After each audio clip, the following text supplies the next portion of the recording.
Hello दोस्तों। चलिए सुनते हैं हिंदी कहानी और सुनिए, मजे लीजिए। और अच्छा लगे तो लाइक शेयर और सब्सक्राइब जरूर से कर दीजिएगा। चलिए सुनते हैं मजेदार कहानियाँ। खटमल और जूं की कहानी। यह कहानी कई वर्ष पुरानी है। उस समय दक्षिण भारत में एक राजा राज किया करता था। राजा के बिस्तर में मंदरी सर्पिणी नाम की एक जूं रहा करती थी, लेकिन इस बारे में राजा को कोई जानकारी नहीं थी। हर रात जब राजा गहरी नींद में सो जाता, तो जूं अपने घर से बाहर निकलती, बड़े चाव से पेट भरकर राजा का खून चूसती और दोबारा जाकर छिप जाती। एक दिन न जाने कहां से उस राजा के बिस्तर में अग्निमुख नामक एक खटमल भी घुस आया। जब जू ने उसे देखा तो उसे बहुत गुस्सा आया कि उसके इलाके में एक खटमल घुस आया है। जू उसके पास गई और उससे तुरंत वापस चले जाने को कहा। इस पर खटमल बोला, अरे जू बहना, इस तरह का व्यवहार तो कोई अपने दुश्मन के साथ भी नहीं करता। मैं बहुत दूर से आया हूँ और सिर्फ एक रात तुम्हारे घर रुककर आराम करना चाहता हूँ। कृपया मुझे यहाँ रुकने दो। खटमल की बातें सुनकर जूं का दिल पिघल गया। उसने कहा, ठीक है, तुम यहाँ रुक सकते हो, लेकिन तुम्हारे कारण राजा को कोई परेशानी नहीं होनी चाहिए। तुम राजा के आसपास भी नहीं जाओगे। जूं बहन, मैं बहुत दूर से आया हूँ और बहुत भूखा हूँ। वैसे भी हर रोज कहाँ राजा राजा का मीठा खून पीने का मौका मिलता है। कृपया मुझे आज रात राजा के खून का स्वाद चखने का मौका दे दो, खटमल ने विनती करते हुए कहा। जूं खटमल की बातों में आ गई और उसने उसे राजा का खून चूसने की इजाजत दे दी। ठीक है, तुम राजा के खून का भोजन कर सकते हो, लेकिन उससे पहले तुम्हें राजा के गहरी नींद में सो जाने का इंतजार करना होगा। जब तक राजा पूरी तरह सो नहीं जाता, तब तक तुम उसे नहीं काट सकते, जू ने कहा। इस पर खटमल ने हाँ कर दिया और दोनों रात होने का इंतजार करने लगे। रात होते ही राजा अपने कमरे में आया और सोने की तैयारी करने लगा। राजा का शरीर बहुत तंदुरुस्त था और उसकी तोंद बहुत मोटी थी। यह देखकर खटमल के मुंह में पानी आ गया।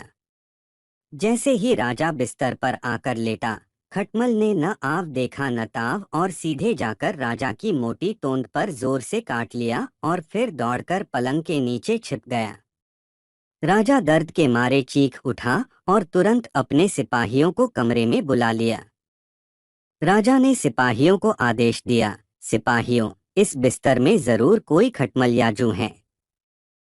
उसे तुरंत ढूंढो और मार डालो। राजा के सिपाहियों ने बिस्तर पर ढूंढना शुरू किया तो उन्हें बिस्तर में छिपी जू मिल गई। उन्होंने तुरंत उस जू को मार डाला और खटमल बच निकला। इस प्रकार खटमल की गलती के कारण बेचारी जू मारी गई। कहानी से सीख। दोस्तों, इस कहानी से हमें यह सीख मिलती है कि हमें आंखें बंद करके किसी अजनबी पर भरोसा नहीं करना चाहिए। कहानी कैसे लगी मेरे प्यारे दोस्तों? अच्छी लगी तो जल्दी से लाइक शेयर और सब्सक्राइब ज़रूर से कर ले, ताकि ऐसे ही मज़ेदार कहानियाँ आपके लिए ला सके। हमारे प्यारे दोस्तों, चैनल में नए हैं तो जल्दी सब्सक्राइब करके हमारे साथ जुड़ जाए प्यारे दोस्तों। चूहिया के स्वयंवर की कहानी। गंगा नदी के तट पर एक धर्मशाला थी। वहां एक गुरु जी रहा करते थे। वह दिन भर तप और ध्यान में लीन होकर अपना जीवन यापन करते थे। एक दिन जब गुरु जी नदी में नहा रहे थे, उसी समय एक बाज अपने पंजे में एक चूहिया लेकर उड़ा जा रहा था।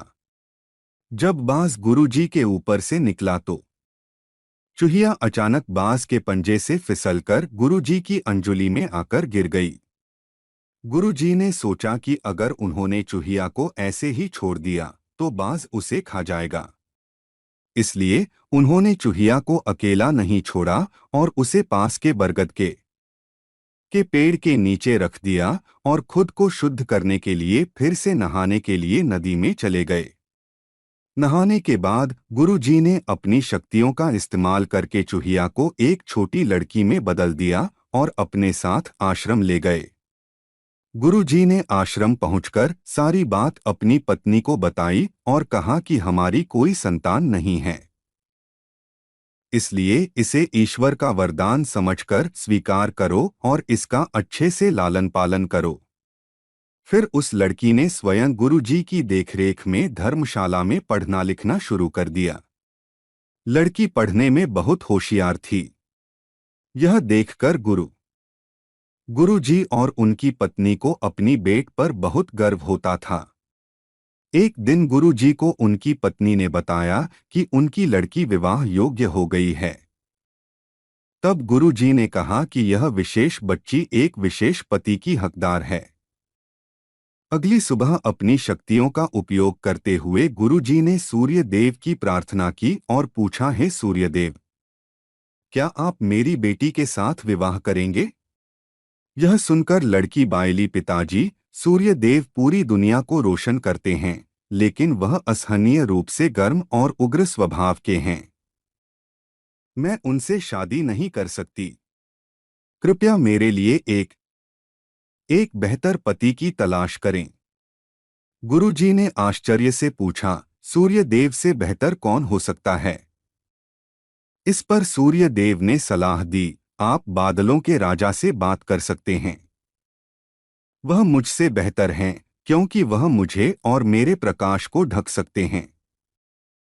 इसके बाद गुरुजी ने अपनी शक्तियों का उपयोग करते हुए बादलों के राजा को बुलाया और कहा, कृपया मेरी बेटी को स्वीकार करें। मैं चाहता हूं कि अगर बेटी की स्वीकृति हो तो आप उससे शादी करें। इस पर बेटी ने कहा, पिताजी, बादलों का राजा काला, गीला और बहुत ठंडा होता है। मैं उससे शादी नहीं करना चाहती। कृपया मेरे लिए एक बेहतर पति की तलाश करें। गुरुजी ने फिर से आश्चर्य में पूछा, भला बादलों के राजा से भी बेहतर कौन हो सकता है? बादलों के राजा ने सलाह दी, गुरुजी, आप हवाओं के भगवान वायुदेव से बात करें। वह मुझसे बेहतर हैं, क्योंकि वह मुझे कहीं भी उड़ाकर ले जा सकते हैं। इसके बाद गुरुजी ने फिर से अपनी शक्तियों का उपयोग करते हुए वायुदेव को बुलाया और कहा, कृपया मेरी बेटी के साथ विवाह स्वीकार करें। अगर वह आपको चुनती है तो। लेकिन बेटी ने वायुदेव से भी विवाह करने। वायुदेव से भी बेहतर कौन हो सकता है? इस पर वायुदेव ने सलाह दी, आप पहाड़ों के राजा से इस विषय में बात कर सकते हैं। वह मुझसे बेहतर है, क्योंकि वह मुझे बहने से रोक सकते हैं।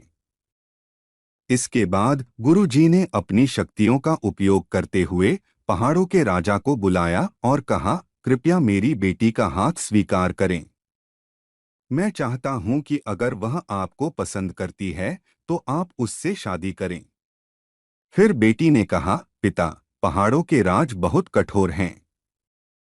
वह अचल हैं। मैं उससे शादी नहीं करना चाहती। कृपया मेरे लिए एक बेहतर पति की तलाश करें। गुरुजी ने सोचा, पहाड़ों के राज से भी बेहतर कौन हो सकता है? पहाड़ों के राजा ने सलाह दी, गुरुजी, आप चूहे के राजा से बात करके देखिए। वह मुझसे बेहतर है, क्योंकि वह मुझ में छेद कर सकता है। आखिर में गुरुजी ने अपनी शक्तियों का उपयोग करते हुए चूहे के राजा को बुलाया और कहा, कृपया मेरी बेटी का हाथ स्वीकार करें। मैं चाहता हूं कि आप उससे शादी करें, अगर वह आपसे शादी करना चाहे। जब बेटी चूहे के राजा से मिली तो वह खुश होकर शादी के लिए राजी हो गई। गुरु ने अपनी बेटी को एक सुंदर चूहिया के रूप में वापस बदल दिया। इस प्रकार गुरुजी की बेटी चूहिया का स्वयंवर संपन्न हुआ। कहानी से सीख, जो जन्म से जैसा होता है उसका स्वभाव कभी नहीं बदल सकता। कहानी कैसे लगा दोस्तों? अच्छा लगा तो लाइक, शेयर और सब्सक्राइब जरूर से कर ले और हमारे साथ जुड़े रहे ताकि मज़ेदार कहानियां सुनने मिले। और ऐसे ही हमारा साथ देने के लिए आप सभी को हमारे तरफ से बहुत बहुत आपको धन्यवाद। ऐसे ही हमारा सपोर्ट करने के लिए चलिए फिर मिलते हैं दोस्तों आपसे कल। आज के लिए हमें आज्ञा दे। सब मस्त रहे। सब्सक्राइब जरूर से कर ले दोस्तों।